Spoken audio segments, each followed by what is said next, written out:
Welcome to Drive Time. My name is Dylan Stafford. I'm an assistant dean here at UCLA Anderson. I'm your host today. With me is Susan Francia, a recent graduate of the UCLA Anderson MBA experience here. Woohoo! Susan currently is, she drove up from San Diego today. Thank you. I appreciate that. Her horse almost ran out. Yes. It almost ran out of pay. Yes. Yes. But she made it. We're here on a Saturday, so this is a special session, and I really appreciate your flexibility. Susan down there is working. Well, she has two things going. She's a business development manager at TriLink Biotech. They're actually working on the coronavirus vaccine right now, and this is a new role. She'll tell you about that. She also has her own entrepreneurial startup, Coach Francia LLC. Where they do some really progressive team building, and you're going to hear about that. One small backstory about Susan. She's a two-time Olympian, gold medalist from both Beijing in 2008 and London. And that warrants another woohoo! That warrants another woohoo. And as you will hear in her career, after you win gold, two different Olympics, two different continents, the most important next step is to Yep, got to get that MBA from UCLA. Get thee to UCLA as quick as you can. So it's been my, I've been waiting to have this interview for about a year and a half since you graduated. So I'm thrilled that we get to do this. So we're going to cover a lot of good things, and you're gonna get to meet a really special person in our constellation. So thank you for being here, Susan. Yeah, thank you for having me. All right, so let's tell people before all the cool stuff. Where'd you grow up? Tell us about the kind of the start of your life journey. Yeah, so actually a lot of people don't know that even though, so I represented the U.S. at the Olympics, but actually I was born in Hungary. You were born in Hungary? Yeah, okay. Yeah.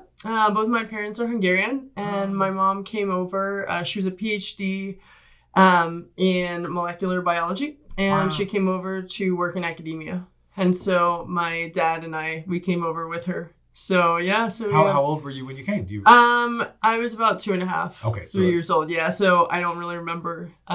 Where did you all start out? So we actually started in Philadelphia. Okay. Yeah, but actually, so one of the kind of crazy things was this was the time of the Iron Curtain, and you couldn't really leave the country. They didn't really want people moving away. And so you couldn't take out foreign currency that was over a certain limit. But if, my mom was coming over on this visa, and it was supposed to be like 6 months to a year, maybe longer. And so we had to ask all of our family and relatives to take cash out, US dollars. But again, you couldn't have it on you. So actually, they sewed it into my teddy bear. Oh my goodness. That I came over with on the airplane. It was our first time ever on an airplane. And my parents are moving to the US. So it was pretty wild. Yeah. So they were always like, okay, where's the kid? Where's the teddy bear? It's our life savings is in this bear. So yeah. So, I do have to say I have lived the American dream. That's amazing. Yeah. Wow. That is so cool. And now, are your parents retired now, or No. So my mom, she works at a biotech. Okay. Oh, similar. So it's in a similar field. Yeah. So it's pretty cool that we get to work in a similar field. She's much more knowledgeable, and she has the science background. I have the business background. But it's neat that we're kind of in the same industry. That is so great. This is what I love about America. Yeah. I won't get into walls and bridges, but I'm a bridge fan more than a wall fan. Because when amazing people from around the world come here, it seems like it's a good thing. Yeah, it is amazing. Funny enough, the Hungarian president was in the U.S. doing a tour, and he said to me after I had already won, he said, actually, if you come to Hungary and you win a medal for us, because you are, so I'm a dual citizen. Oh, okay. He said, if you win for Hungary, you get $250,000, not $25,000. And I said, thank you. I appreciate that. But this is where, I fought with my team, fought together with my team, and my coach was in the U.S., and this is where I learned the sport. So, okay. So thank you for the offer. I'm happy to represent the U.S. So. Oh, that's wow. And it's good to have options. So, dual citizenship. Hey, it's good to have options. Now, you went to University of Pennsylvania. Mm-hmm. How did you choose that school? What'd you major? Well, so my mom was working there. Oh, excellent. Yeah. Okay, so good. she, so she was on the faculty at Penn. And I had discounted tuition. Oh, very good. And so she said, you better get in. Like, okay, Mom, I'm on it. Okay. And actually at that time, so I'm tall. You guys can't really tell at home because She's I'm tall. 6'2". And I was 6'2" in 9th grade. In ninth grade, I was this height. Wow. But that's when the boys are still. Oh 5'1". my gosh. I was so much taller than everyone. I just wanted to fit in, but that's okay. I'm in the end it worked out. Okay. But yeah, in high school I got one athletic award. I tried all different sports, but the one athletic award I received was most spirited. Nice. That was the only award I got. I know. One. So, I was like, okay, I need to focus on academics. Okay. And so I went to Penn solely on academics. And but I loved it there. What did you major in? I ended up majoring in Sociology of Law. And then my senior year, I had sub-matriculated into a master's program. Okay. And so I got my master's, my MS in Criminology. Wow. Yeah. Okay. All right. Things you didn't even know. Things I did not know. If you put that in your admission essay, my small brain Mine would have been blown. Mind blown. Excellent. So now, when did athletics start? How did that start? Yeah. So actually, because you didn't row because your medals are in rowing. So. My medals are in rowing. I didn't row in high school, and my freshman year of college, I didn't do any athletics. Okay. And I realized that kind of academic sport balance was really missing, and I was missing structure, and my grades actually were pretty bad my first year. And that kind of freshman lost. Yeah. And my parents said, listen, we're not paying for this school for you to go and screw around, so figure it out. And I literally just looked through a book and I was like, okay, what can I sign up for? And I was like, okay, rowing. I heard that's a tall person sport. Maybe it'll work out for me. And I started and I just fell in love with it. It was so amazing being out so close to the water, and I was propelling like the boat through the water, and I was with my friends, and you could see the Philadelphia skyline. What on the water Schuylkill do you River. row on in Philadelphia? It's the Schuylkill River. The Schuylkill River, okay. And there's a big history for rowing out in Philadelphia. So it's just really kind of magical to be a part of that. And I really fell in love with it. And then, of course, there's the hard aspect of it of like, okay, you're pushing yourself, you're in pain, and there's a lot of lactic acid burning, but also like, wow, you're going so fast, and you can win races if you just push yourself a little harder. And I'm a very competitive person. Okay, good.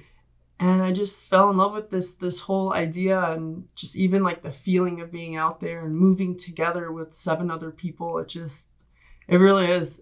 It's magic. No, that's now so your sophomore year you started, and then you were on a team all 3 years. Mm-hmm. Okay. Yep. So I was on the Penn varsity team, and my senior year, so I was working on my master's and trying to graduate in the 4 years with everything. And so I thought, okay, well, I had gotten a job offer, and I also was considering working at the F.B.I. That was really where, that's where I was kind of gearing. But my coach said, you could go to the Olympics. And I said, okay, you know what? That's what I want to do. Like, I want to go see if I can be the best in the world at something. At something, yeah. At something. So my parents were a little surprised because, they had been encouraging the whole time, but. Well, mom's a PhD. I mean, were they athletes? Yeah, they're okay. tall and athletic. Oh, so they're smart. They're very smart and athletic. Okay, good.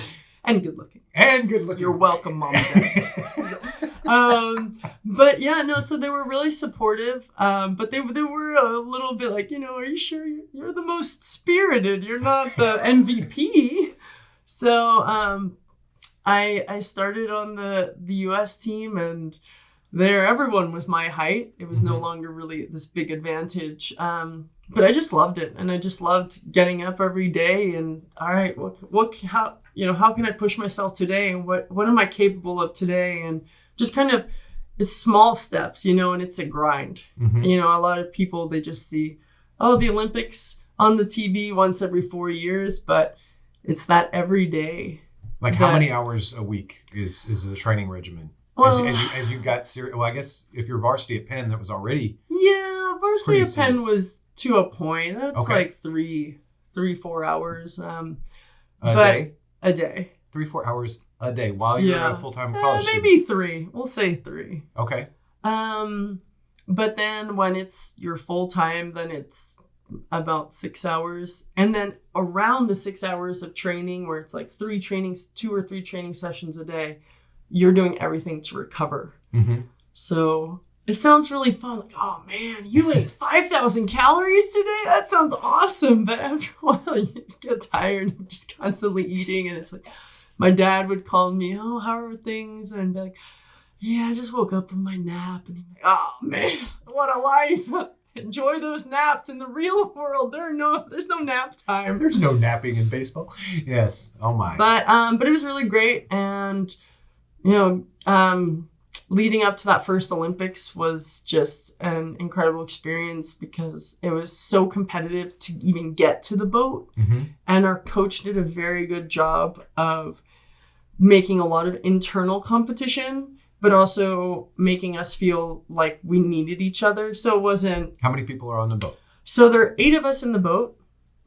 And they're at that point, by the closer to the Olympics, about 20 of us kind of fighting for those 8 spots. Wow.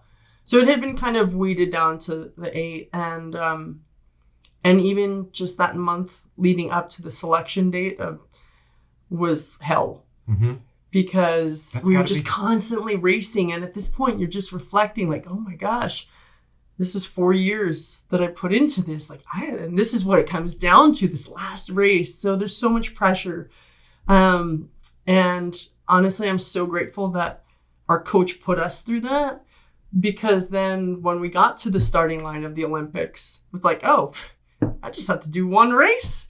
And I got my teammates, they got my back, and we know exactly, how to go get into this, and we're excited to race. Who was the country you were most worried about? Probably Romania. Okay. They had won the previous, I think it was like 16 years, the Olympics, the previous 16 years. Wow, the last 4 Olympics, they were the... Yeah.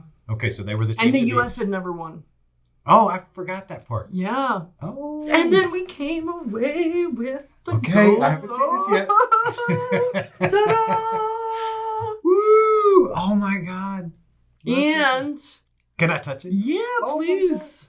Wow. Oh, it's heavy. I know. Oh my. Well, and you'll know that Kobe Bryant also held this medal. No way. Yeah. So, Wow. at the day after we won, I was hanging out at the in the athlete village. Mm-hmm. So this is And 2008 in Yep. Beijing. And I ended up meeting Dwight Howard, and this was super cool. So I didn't really know who he was, but everyone has to wear a name tag, so it was perfect. So Help me out I here. was like, oh, he's on the NBA. He's talking about playing in their game that day against Spain or someone. And so I was like, oh, guess what? I'm a rower. I just won. He's like, no way. So Dwight Howard had put the medal around his neck, which is like a huge faux pas. Oh, you're not supposed to do that. If you're still competing, you don't put someone else's medal around your neck, because it's could be bad luck, Oh, okay. All right. So Dwight Howard puts the medal around his neck, and he's looking at it, and I'm like, oh my gosh, this is so cool. He's admiring it. And out of the darkness, literally it was nighttime, and Kobe Bryant walked up, and he just sees Dwight holding the medal. He's like, oh, hey man, where'd you get that from? And I was like, oh, hi, it's mine. All sheepishly. Aw, And, that's sweet. And so Kobe was like, oh, hey, who are you? And I'm like, hi, I'm Susan. And Kobe is like, oh, hey, I'm Kobe. And I was like, I know. I think I've seen you on TV. It was just so cool for, this moment where both of them are looking at my medal. Mm-hmm. And, these guys, they get paid millions, and they're, so, global superstars. And at the end of the day, they're going for the same goal that I am. Oh. And it was just such a cool feeling to have those guys like admiring, you know, this gold and asking me about my sport and wanting to know more about training. And it was a really cool moment. It really made me realize like what an impact this has, not just on myself, but on others. Mm-hmm. And so that's why I'm trying to, you know, of course I'm trying to go my course and career and stuff, but I think it's really important to share this with people. Well, and I saw, so we're in February of 2020. So Los Angeles is still grieving. Yeah. And I grew up in Texas, and you know, I mean, I thought everybody knew Kobe, but I didn't realize if you've lived in Los Angeles for the last 25 years, you literally watched him arrive, and you watched him do everything he did. I mean, there are people who I would have assumed would have been touched by Kobe, Mm-hmm. and then there are all these people who are just touched by the passing of Kobe that once they tell me why, like I had no idea how connected his life story is to the story of this entire city, up, down, left, right, Yep. north, south, east, west. It's really been the loss of a part of the heart of the place. And I saw your post on LinkedIn where you shared the picture of you and Dwight, where it's the only picture I've ever seen where you don't look tall. I know, those guys make me look like a shrimp. You look like a little 5'2" person there, but you don't realize how tall MBA athletes those guys actually are. Yeah. And actually, I think Kobe also really helped me realize, you know, just how I want to be. So when someone at the grocery store, and believe me, people ask me all the time, "Oh my gosh, are you an athlete? Like, oh, what do you do?" And he is just the way he always embodied like sport and also representing basketball and the US and the Lakers. I just always really admired how he would just engage with everyone and just so humble. And so I was like, okay, even if I'm really tired or annoyed or whatever, and someone's just told me for the 5th time how tall I am, like, yes. I've known this since ninth grade. I know. It's not news to me. I just have to put on a smile and say, you know, yeah, thank you. Actually, I do rowing, and I had the opportunity to represent the U.S. and you know that means something. And even just how, you know, I realize now that I represent the U.S. and I represent, you know, how maybe someone will perceive Olympic athletes. So that was kind of a cool lesson that I learned from those guys. Also a bit of fun Olympic trivia. This is my other medal from London. I continued What's it like? So what was it like to go again? You know, like, I mean, because there's the first time of anything is so focused. It is. And then it's how actually, do you maintain? It's almost easier to go for a first. So people like Michael Phelps, I have a true admiration for going like back to back to back. Because it's one thing to like go once and be like, okay, I'm just dreaming about what that's like. But then when you do it and then the ups and downs after, where your expectations have now changed. You just think to yourself, oh, well, I'm an Olympic champion. Like, oh, why can't I do this? Why are these people beating me? You know, like my teammates, why are my teammates all of a sudden beating me in races? And so going back for London was tough. Also because you a little bit forget how hard it is to get to that first one. You're like, oh, that was fun. And then it's you just have the good memories without the 6 hours a day for 4 years. And even the selection, again, it was back to the same selection. And like you didn't get any points for having been there. No, it didn't. Thanks, Coach Tom. But also, I knew that it was worth it. And just even being on that world stage, there's nothing like it. Do you know, so was it the same 8-person team in London? It was very... I'm sorry, the same number of people. Yep. Is not the question. The question I want to ask, how many people rowed again and how many people were new? It was a very similar boat. Oh, okay. So, which is great because trust is such a huge element in rowing. And knowing that I had been to one Olympics with most of these ladies and just going into London, it was like, okay, I know how they're going to react and deal with the pressure. And I love that these guys have my back. And you guys have, well, okay, let me ask it. I'm not going to assume. Are you still friends today? Oh, of course. Yeah. When you go through all of that, there's those are lifelong, practically blood relationships, you know? Because you've shared something that... Yeah. And even just the highs and lows, like the few people understand really what we went through. And so it's great to have those relationships. And who was the team to beat in London? Was it Romania? In London, again? it was Canada. It was Canada. That one was a pretty close finish. But also, it had been. But the other crazy thing was, so after we won Beijing, it was like, all right, we were on a roll and like we couldn't stop winning. Now, instead of being the underdogs like we were in Beijing, we were the targets. Everybody's aiming at you. Yeah. And that was also a fun kind of a different mindset of like, okay, people are coming for us. Hey, walk a little bit taller and have that confidence. Like, okay, yeah, come after me. You can't touch me. I'm gonna win.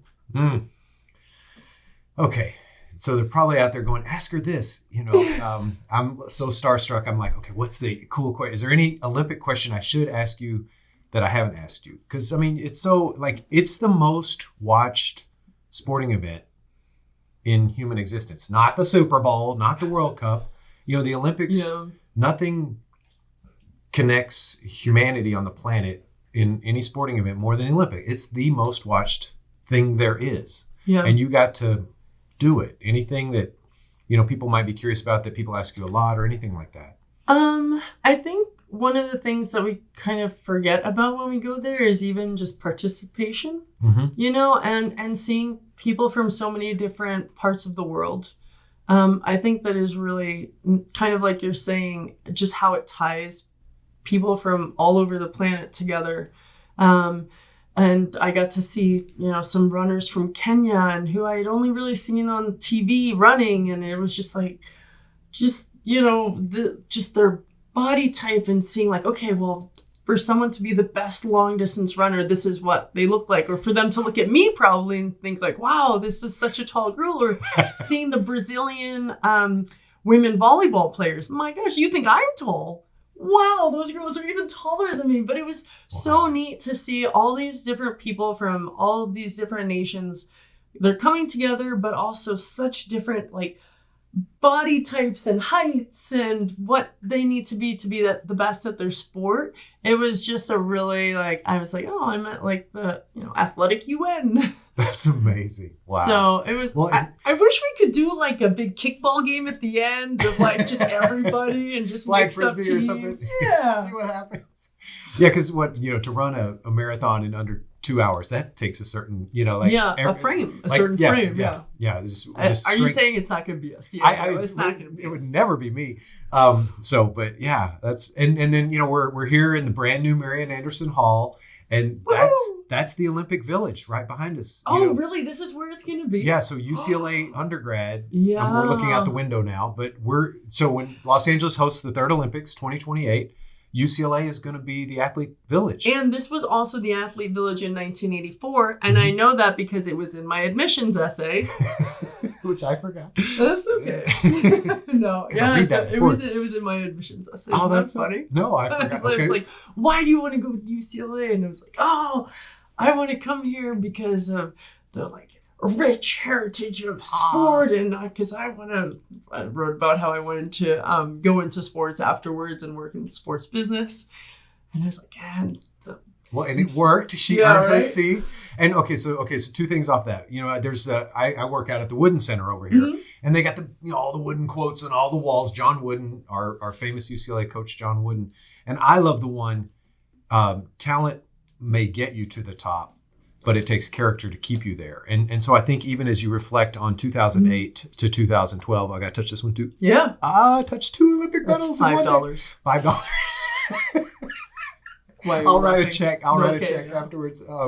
Maybe it's a business expense. I don't know. But, so like really there is the, aim and accomplish it once, your talent and your teamwork and Coach Tom, and then to do it again. So just that. And then let's transition. So somewhere after all of this amazing chapter of your life, then there's that, okay, I've won gold twice. now what? Or when, Yeah. when and how did an MBA start to enter your equation? This is not criminology. This is, you know, your training was all in San Diego for it the was Olympics? between San Diego and Princeton, New Jersey. Oh, okay, both. Yeah, so both locations. So- and we would so- always just travel with the team. Okay, so, but you weren't in you weren't in Los Angeles, really. No, I was not. No. Okay, so kind of tell us, you know, when did you start thinking about an MBA? Why UCLA? What was that journey for you? I actually always wanted to go back to business school. Okay, so you knew that. I felt like I always wanted to go back to school. I loved being in a classroom setting, which is weird to some people, but it's Not people who come to UCLA. We like smart people here. But some people were like, oh, you want to go back to school? And I was like, yeah, like I want to just do a deep dive into maybe things that I didn't get to study in college. Mm-hmm. That was one part of it. The other part was I realized, so I gained a lot of soft skills with this. You know, I learned how to work with all sorts of people and leadership and teamwork. But I just felt like I was missing some of those early years, kind of formative years of a career. Okay. Well, yeah, because the opportunity cost, It's different. You spent time doing other things. And so I wanted to have a stronger quant base, for example. And also I just wanted to even be around or be surrounded by people from all different industries. Mm-hmm. And in rowing, actually, we're a little bit different. A lot of rowers come from Ivy League schools. They're very A-type. And they go on, a lot of them go into finance or coaching, but they're very driven individuals and everyone has a college degree. But also I wanted to surround myself with people who were coming from, the tech industry, entertainment, or, aerospace. I just wanted to hear different voices. Nice. Honestly. Nice. Well, and yeah, I mean, then all of a sudden it starts to make sense. So, and at the time you applied to FEMBA, you were in San Diego. Mm-hmm. Okay. And you did FEMBA from San Diego the whole 2 years. Yep. What schedule did you choose originally? I forgot. So for my core, I did the FEMBA Flex. Okay. The hybrid. Okay. Yep. I did the hybrid. And what's funny? At first, I think I was maybe talking to you about actually, I want to do Flex, but could I do some of the other classes? I kind of want to not do And I remember you said to me, listen, this is the core and just stick with this. And then afterwards you can, when you do the electives, you can have a different schedule. And, hindsight, I was just so glad that the way the structure is the way it is, because I got to get so close to those classmates, which when I looked at kind of some other programs where they don't really make you go through a kind of core grouping, it's a little more scattered and you don't develop those relationships. Yeah. And so I was really happy that, it's oh, okay, I get it now, why this is the structure. And then, so I stuck with Flex for some of my electives. And then I also decided, you know what, this drive isn't that bad. I will come up every Thursday. And I took class from 4 to 7 and then 7 to 10. So I took some full-time classes and then the evening classes. Oh, very good. It was great. It was just mixing with people from, different industries and then also the full-timers. So I just felt like I was able to just surround myself with a lot of, people from different industries, but also different kind of goals. Nice. Yeah, because I'm sure the coaching, what we suggest to people is, try to pick a schedule that you can live with for a year, because you do, it's just repetition. I see this group of 65 people fall, winter, spring, and fall of my first year, and we're not going to be as tight as Olympic gold medalists in a rowing situation, but there's an affinity that comes with repetition. Yeah. And just, I saw you in the class where you shined. I saw you in the class where you struggled. You were my tutor in one class. Yeah. I got to have something to share to you in the other.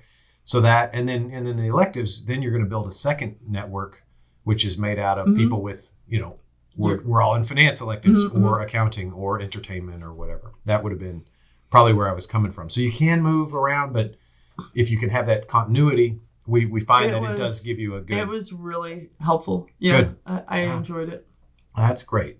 Now this is, I'm going to plant this in here because when we were kind of getting ready to have the conversation, you said, you talked about juggling and what it was like to balance, and you said that FEMBA, she actually said this, but you said FEMBA was a little bit like the Olympics, that the Olympics had trained you to, keep a focus, but also maintain a lot of things in parallel. What's it like or what was your experience like being an employed person, full-time grad student all at the same time?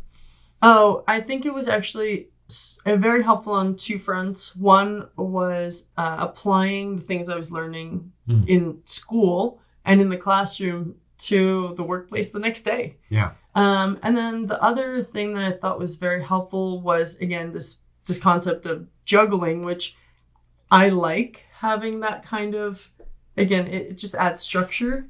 But then now when I'm working at a biotech and also starting my own venture here with the Coach Francia LLC, I feel like it's very manageable and something that, I can do. Mm-hmm. And that's where I related it to the Olympics of like, hey, I went through this tough things of ups and downs and nervousness or whatever, and performing on the highest level. But like, okay, hey, I did that. Mm-hmm. And I know I can do more. And so, going into the FEMBA program was like the same thing. I'm like, okay, I'm working and I have school and like, okay, I can get through these things and try and get the most out of each one. Like I know I'm capable of it. Well, I want them to hear about biotech and I want them to hear about Coach Francia, but you got to wait a little bit because I also want them to hear. So we talked about peaks and valleys and you wanted to tell them a little bit about the Global Access Program. So our master's thesis, tell a little bit. You had a company from Australia? Yep, I had a company from Australia, 776 BC, which 776 BC. What does that mean? Do you know what that year represents? 776 BC. Oh, I was a history major. Here's a hint. Oh, Should I wink is more? that when the Olympics You can't began? see, but I'm winking. It is the first year of the Olympics. In ancient Greece. Okay. Very good. And they actually made, very coincidentally, rowing attire and no way. Yeah, and different sports So attire. cool. And so we ended up choosing them and they chose us. And it was just a really crazy and fun experience and going over there and learning about, what apparel is, the apparel industry. And the funny thing was I was the presenter for our Gap group. And the day of the presentation, let me just give everyone a little hint. Make sure you put on the clothes that you will be wearing before you show up. Because I showed up and I brought a suit that I had gotten tailored in China during the Beijing Olympics. No joke. I had made it to the Beijing Olympics. While we're here, I was like, you had time to get a suit made while you were at the Olympics? I know. So I was like, yes, I get to wear my really awesome business suit. I didn't realize that over the years, the seam on the crotch had come undone. Oh my! Like it had just kind of split, whatever. It was and custom handmade, clothes whatever. sometimes are a little more delicate. So then I go to try it on. I'm like, oh my gosh! And I was at where we do the presentations. Yeah. So then I'm like, guys, I had shorts on there. Like, what are you wearing? And I was like, we need to find a stapler or something. So we're running around from room to room. They thought I was going to be just practicing the last couple lines of the presentation. This is a 6-month master's capstone. My God, it all comes down to this 10-minute presentation to 3 real investors. And I'm looking for a stapler. And they found a stapler. Thank goodness. And we're like stapling around, and then I put it on, and I'm like, I don't even care how this feels. I'm just gonna play it off. This is great. Game face. Go game time. face. Nothing wrong here. And I did get an A. Thank you very much. You got an A. All right. 776 BC was a pleased. Yep. Yeah, they were. Global Access Program Staples company. And all. Okay. Wow. Oh, that's. Yeah. In public presentation, right? Inspect, don't expect, right? And be prepared for anything. And, and I think the confidence of the MBA, like I could walk into that. I mean, you walked in here with more, you're a unicorn. You had more than the normal amount of confidence, but confidence in athletics at that stage doesn't automatically translate to confidence in business. Mm-hmm. And all this is like, once you've done it, you've done it. But before you've done it, oh my.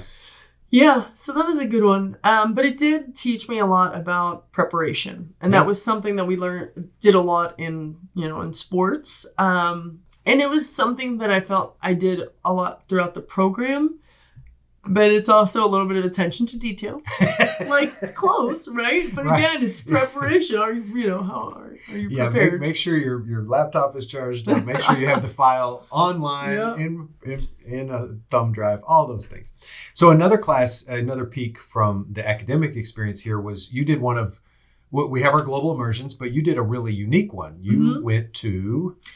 So we went to Thailand and Myanmar. And we'd never been before your trip, right? That was the first time we'd ever gone to Myanmar. Yeah, and it was just a really amazing experience. And even hearing how the political landscape can affect the business in a region, and even what your political alliances. I mean, okay, it's a little bit similar in the U.S., but there's laws here, right, that kind of regulate. And I know what people will say, well, in the current events, but still. But compared to the rest of the world, compared to Myanmar, it was just so interesting to hear when we were there. It was cool to learn about it in the classroom here at UCLA. But when we got there, just hearing these honest opinions from some academics, we listened to some professors, but also a lot of entrepreneurs and people in different industries there. Like, wow, it was just a very eye-opening of just how, our that global aspect really does affect, what someone's doing on the kind of more micro level of their own business.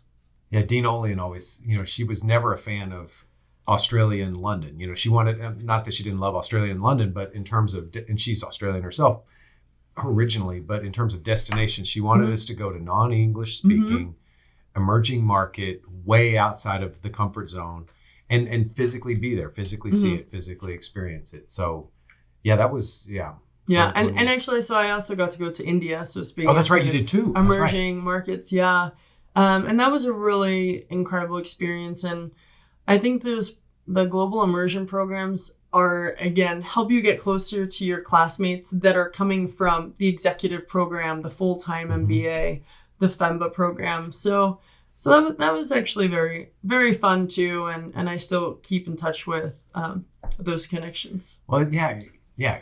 Because it's like everybody has to take a week off of work. Yeah. And everybody's lives are so busy, but now we're all on a plane. Yep. We're all going. We're in all country. On a bus in the middle of India going from Delhi. You ride a lot of buses in country. You really do. You get to know your classmates. Yeah, and nobody wants to sleep because the time is so precious. Like, I'll sleep next week. So they're long days, but it's company visits and executives and government officials during the day, and then the evenings are full of cultural experience. It's one of those things. My grandfather always said, you want to get to know someone, either break bread with them or travel with them. Yeah. And you get to do both. I would keep doing those classes. Oh, they're popular. No. Yeah, we have an entire, it started in FEMBA and EMBA. And now we have Lucy Allard and her team. It's actually a center of excellence here that we've invested in for the long haul. So, all right. So here we are now. So it's a year and a half after graduation. You're with TriLink Biotech. You're business development manager. You're working on the coronavirus vaccine. And you have Coach Francia LLC, where you're doing team building. So tell us about your corporate side, your entrepreneurial side. So while I was at FEMBA, I was working at also in the bio space, working with a company that does clinical trials. And at the end of the last year, I realized I wanted to kind of go and stay in bio, but I started applying to jobs, and I ended up at TriLink. But, even the job process, having that MBA was so helpful. And I was telling Dylan earlier that a lot of times where they asked for very specific experience that I didn't have, just having that UCLA MBA next to my name, they're, that's fantastic. Oh, yeah, don't worry about that. 5 or 7 years experience. Yeah, that makes up for it. Nice. And I'm thinking about all the fun I had on those global immersion trips. I'm like, yeah, that makes up for the experience in the lab. Okay. But no, I'm not going to argue you away from that point of view. I see it the way you see it. Yes, exactly. But again, I think it goes back to that ability to, focus in on an academic subject and balance everything that's going along with it, the job. And so I think that's where those employers see that value, not just exactly, what we're learning in the classroom. And then I was really excited to start with TriLink. So they actually do a lot of the manufacturing for these vaccines and also for gene therapies. Nice. So it's very exciting to be on the cutting edge. And with Coach Francia LLC, I was excited because, I took some entrepreneurship classes here. Excellent. And I don't remember the professor's name. I apologize.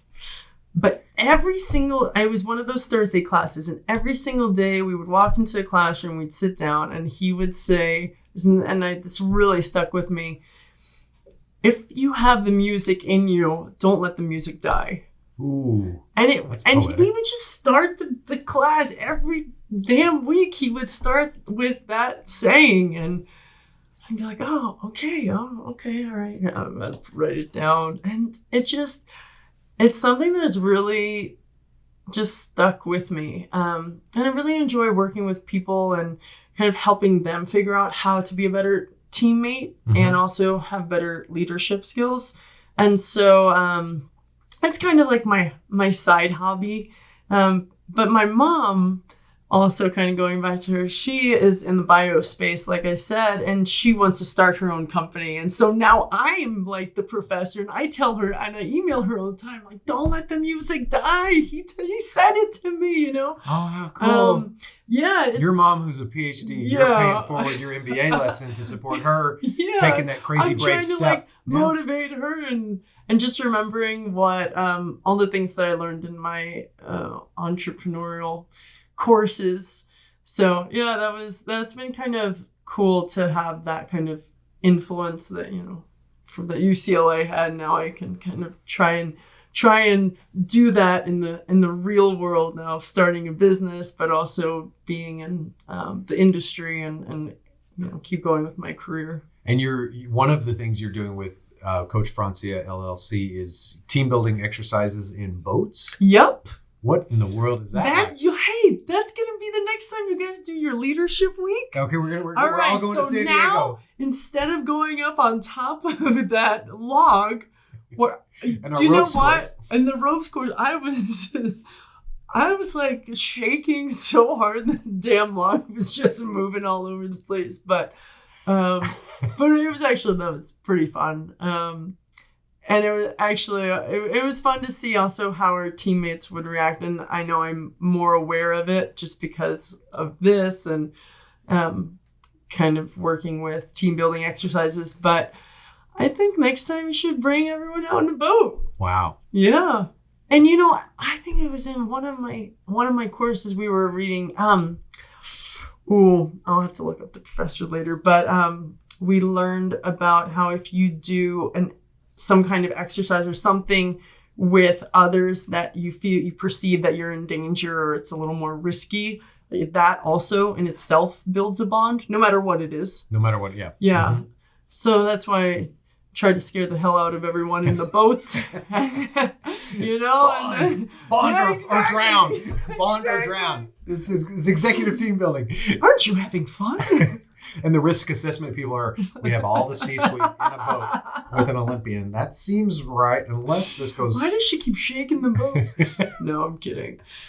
Well, fantastic. Well, it's so great to watch. I want to follow, I'm not going to ask you where do you want to be in 5 to 10 years. We took that question out of the choice group, but I'm still going to be watching what you do in the next 5 to 10 years.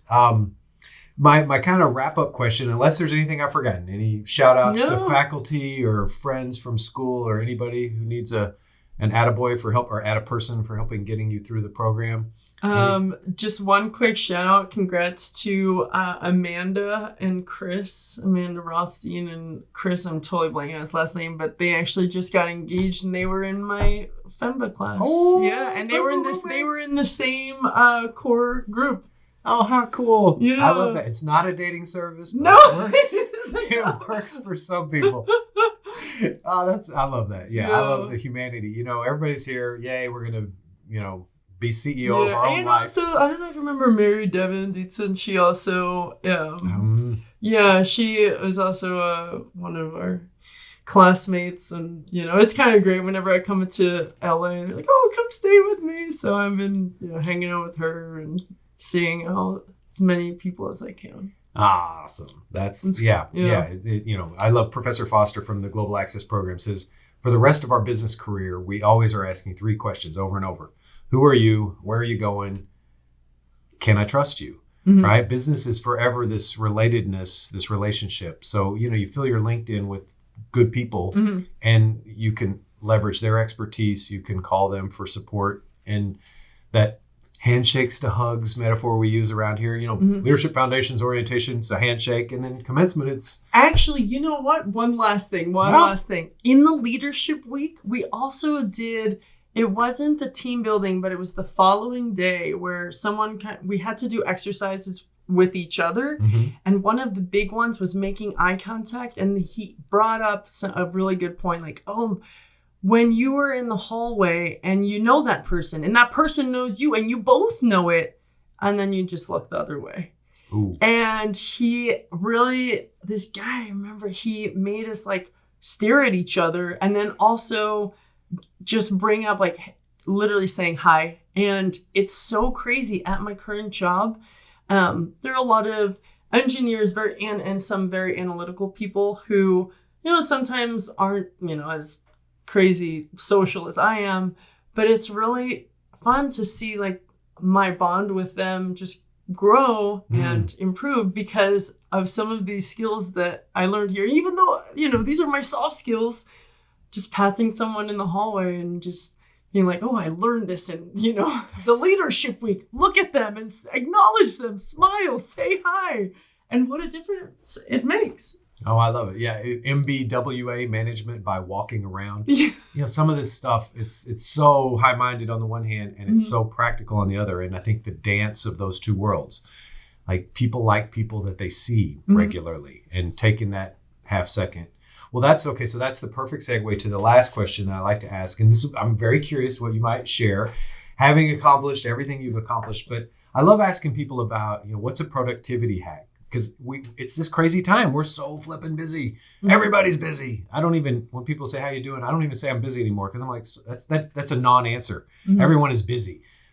And in the face of all that, there are things that help us produce at the level we're committed to producing. Mm-hmm. So you're in your new job, you're starting your new company. What are some things that are working for you about making Susan's life really, or your professional world really sing?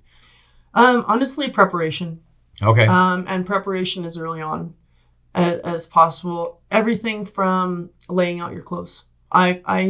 Lesson from Gap. Yes. Another lesson from school. I know, right? But seriously, I lay out my clothes and have a plan for everything in my following day and the next day. And I think it's so important. And just kind of reflecting back on all of these things, like the Gap and also the Olympics, going to that starting line or standing up for that presentation and knowing that I've done everything that I needed to do for this moment, that gives me confidence and that gives me relief that I can perform at my highest level. Because it is really the most important thing. We all know when we go into a presentation where we're like, oh crap, I'm not really prepared, or your nerves are so high and there's so much tension. And I think preparation is absolutely key to productivity. Boom. She said it. Can we drop this mic? Drop the podcast. Well, to throw the UCLA against it, failing to prepare is preparing to fail is a famous Coach Wooden line. And I've seen at the Wooden Awards where he would say, they say, how did you support your players during the game? He said, I don't talk to my players during the game. That's the same. Yep. If I did my job well, we got it done in practice. They got to talk to each other. I'm not on the court. Those 5 people have to do the ballet of basketball. 10 hands, score a basket. Yep. So it was all about preparation. His focus was writing out. They say he wrote his basketball drills on 3x5 cards, and it would start on time. It would end on time. It was meticulous, and that's where he aimed. He aimed at preparation. The result was 10 national championships, but the access to that result was not flail about on the sideline at the game. It's too late then. Mm-hmm. They said he would roll up the bulletin or the program, and he'd pace the sidelines, and he'd pick the other team's strongest player, and then he'd engage in psychological warfare. Like the tall guy. He'd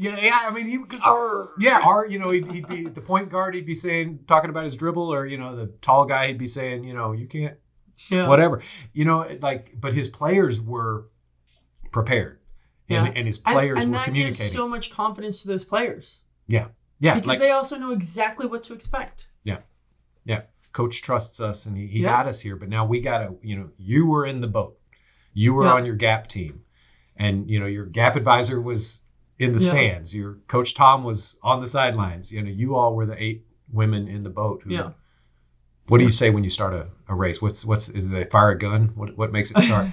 Luckily, they say go? It's a light. It's a light. There's a light. Yeah. And a beep. A light and a beep. Yeah. So, just when we kind of take off and start. And then roll like hell. Roll like hell. Yeehaw! All right. She rode her horse up from San Diego, sure ladies and gentlemen. Now it's time to ride into the dusk. We get great sunsets in our beautiful new Marian Anderson Hall. So, is there horse parking here? Yes. Oh, okay. Just kidding. I thought Cynthia gave you a code for the horse. Yes, for the horse. Hay and water. Whiskey for what is it? Beer that's for my whiskey for us. Beer for my men and whiskey for my horses. I think that's a country and western song. I think. Sorry, my Texan is showing. All right, this is Susan Francia, class of 2018, UCLA Anderson alum. Incredible part of our village and our community. Thank you so much for your time. Yeah, thank you for having me. Thanks for everything you did to represent America. Thanks for representing UCLA. Thanks for being a wonderful person. And thanks for being here.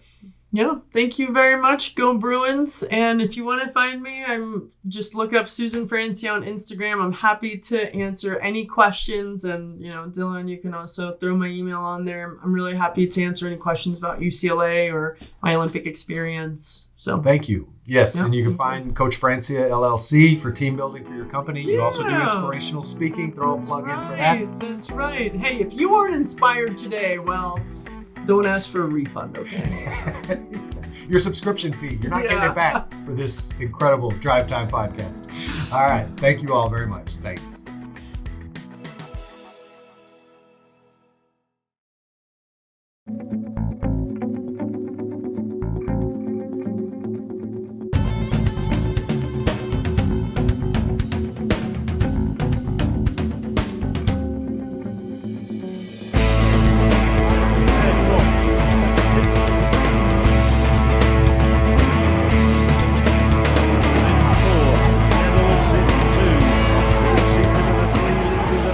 It's gold for United States, it's silver for Canada.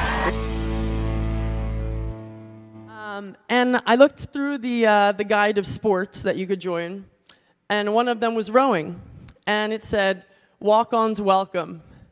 I remember thinking, all right, cool, yeah, maybe I'll go try this out.